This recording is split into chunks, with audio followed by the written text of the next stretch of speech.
దేవర trailer వస్తుందన్న news ఎప్పుడైతే విన్నానో పిచ్చి ఎక్సైటెడ్ ఉన్నా. కానీ ట్రైలర్ చూసాక ఎక్సైట్మెంట్ అంతా పోయింది.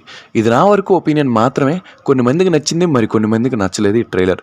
సో మూవీ మీద ఉన్న హైప్కి ట్రైలర్ కట్కి ఏం సంబంధం లేదని అనిపించింది. కానీ కొరటాల శివ గారు కావాలని ఇలా కట్ చేశారా లేదా నిజంగా సరిగ్గా కట్ చేయలేదో తెలియలేదు. కానీ ఒక విధంగా ట్రైలర్ అంత హైప్ని పెంచేలా లేకపోవడం కూడా మంచిదే. ఎన్ని మూవీస్ చూడట్లేదండి, ట్రైలర్ కట్ తోపు ఉంటుంది, హైప్ని ఎక్కడికో తీసుకువెళ్ళిపోతుంది, కానీ సినిమాలో అంత మ్యాటర్ ఉండదు. బట్ దేవర విషయంలో ట్రైలర్ రాకముందే హైప్ స్కై లెవెల్లో ఉంది.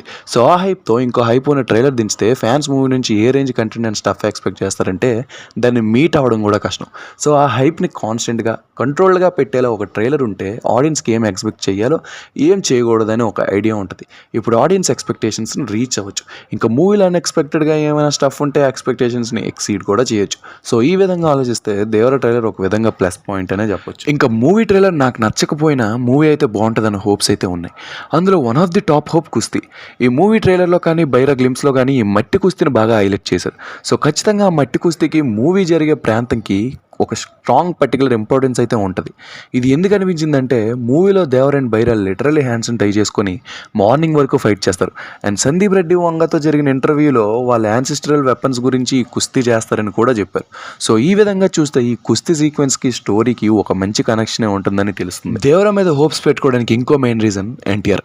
ఒకప్పుడు టెంపర్కి ముందు ఎన్టీఆర్ వేరు. తను అందరిలో యాక్టింగ్ మంచిగా చేస్తూ ఒక 3 సినిమాలు తీస్తే ఒక సినిమా హిట్ కొట్టేవాడు. కానీ టెంపర్ తర్వాత ఎన్టీఆర్ వేరు. సినిమా తీసాడా అది ఖచ్చితంగా హిట్ బొమ్మే. అలా ఉంది మరి ఆయన స్క్రిప్ట్ సెలెక్షన్. లిటరల్లీ డైరెక్టర్స్ తమ లో ఫేజ్లో ఉన్నప్పుడు ఛాన్సెస్ ఇచ్చి మరీ కంబ్యాక్ ఇప్పిస్తాడు. అండ్ సర్ప్రైజింగ్లీ ఇప్పుడు కొరటాల గారి పరిస్థితి కూడా అదే. ఎన్టీఆర్ ఇంకో డైరెక్టర్ కంబ్యాక్ ఇప్పించేలానే ఉన్నాడు. అండ్ ఎస్, డైరెక్టర్ క్రెడిట్ నేనేం ఎన్టీఆర్కి ఇచ్చేయట్లేదు.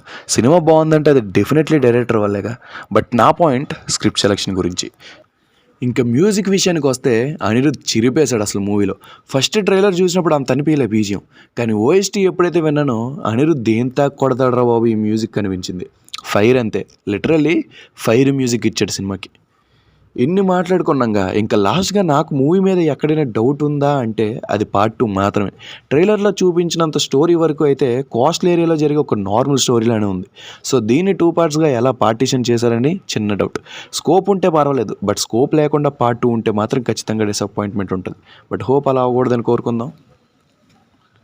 సో యూ గైస్, నా ఎక్స్పెక్టేషన్స్ ఆన్ దేవరా.